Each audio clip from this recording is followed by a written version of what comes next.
We stayed at Turkey Run State Park, and during our stay, we were on site 267. This is a huge state park with a lot to offer, and this video could be hours long with all of the footage we took. Here's a little look at our site in the campground, and here's a look at the check-in station. You come right off the road there, and there's two sides, whether you're checking in or just going in the park after you've already checked in. Now they do have a little camp store off to the right there. But the main attraction is definitely the trails, which are just down the road from the campground. There is actually access to the trails from the campground if you go up near the playground, near the like high 50s, low 60s sites. There's a little trail to get on 7 there, and you can get to all of them from that if you choose to. But if you walk down the path from the nature center, you end up walking down this path here. There's some signs about the cliffs. The girls thought those were cool. You'll go up and down these steps many times if you go to the main entrance. They're also pretty cool. There's, stone steps, and obviously they're older and overgrown and they look really cool. But you'll travel down these steps.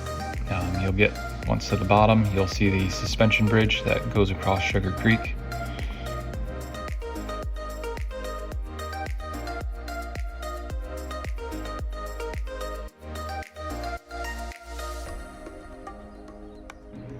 You see Layla there had her GoPro and was having fun filming everything. But here's the bridge. Talks a little bit about what Rocky Hollow is.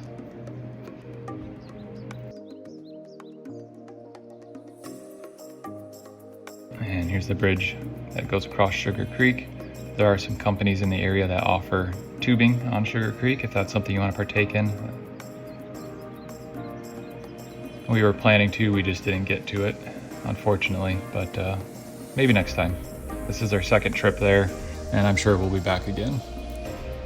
Here's a little view from across the bridge, or on top of it rather. And then here's starting into Trail 3. This is definitely the most popular trail. I would recommend, if you're gonna do Trail 3, to either get there earlier or go on a day when rain is forecasted.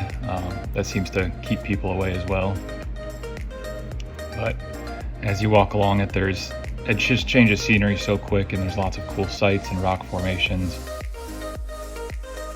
A lot of the trail is on creek beds or river beds, or whatever you want to call it, just like this here where you got flowing water. You definitely want waterproof shoes, especially if it's been raining like it had been for us. The first time we were there, it wasn't flowing quite like this, and we had waterproof shoes then, and we were glad, and we were very happy we had them this time. But these were definitely our favorite trails. I mean, I think they're everybody's favorite trails for a reason. They're just so different for the area. This is a cool part of Trail 3 where, I mean, you can kind of straddle the little V there and hop across, but the girls had fun doing a little crawl across like this. So my wife did it too for them.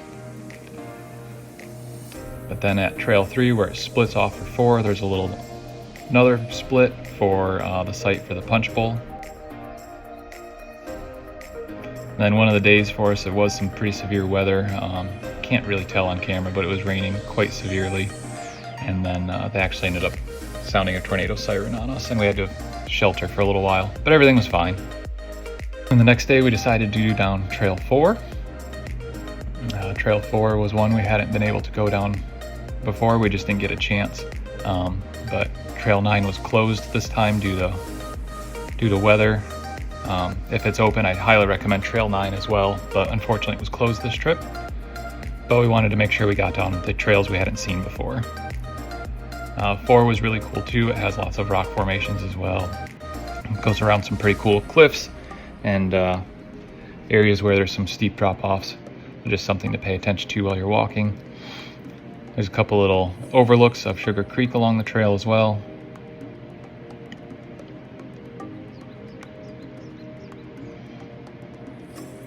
Along the trails also, you'll come across some historic things. This was the Lusk home. You just kind of emerge from the woods, and here it is in the middle of the field. It's all locked up. I assume it's probably used for like school tours and things like that. But at least you can see the outside, and they've got some information about it.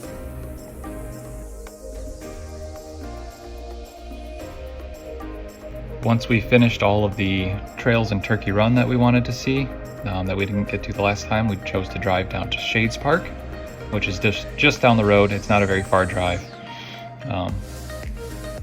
But we went down a couple of the trails there on our final day.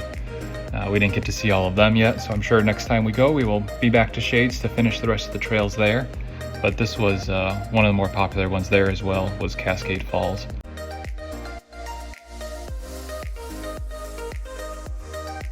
It's mentioned for some reason online that Shades is less busy, and maybe that's normally the case, but when we were there, it was super busy.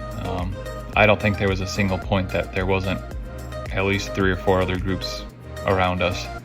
I don't know if it was just a busier day for them.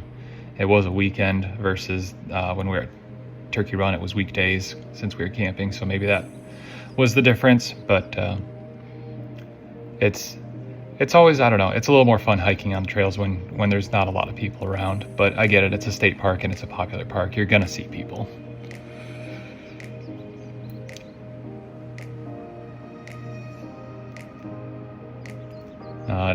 Just down the road from the campground, there's also an ice cream shop called Cobbler's Knob. We took the girls there to get some ice cream after one of our long days hiking. Here's a quick little view of their shop. But Turkey Run's definitely, if you're considering it, it's definitely a must-go-to park in my opinion. It's just so different from everything else, and it's so cool that there's trails that go right through the creek beds, and it's just something very different. Please like and subscribe.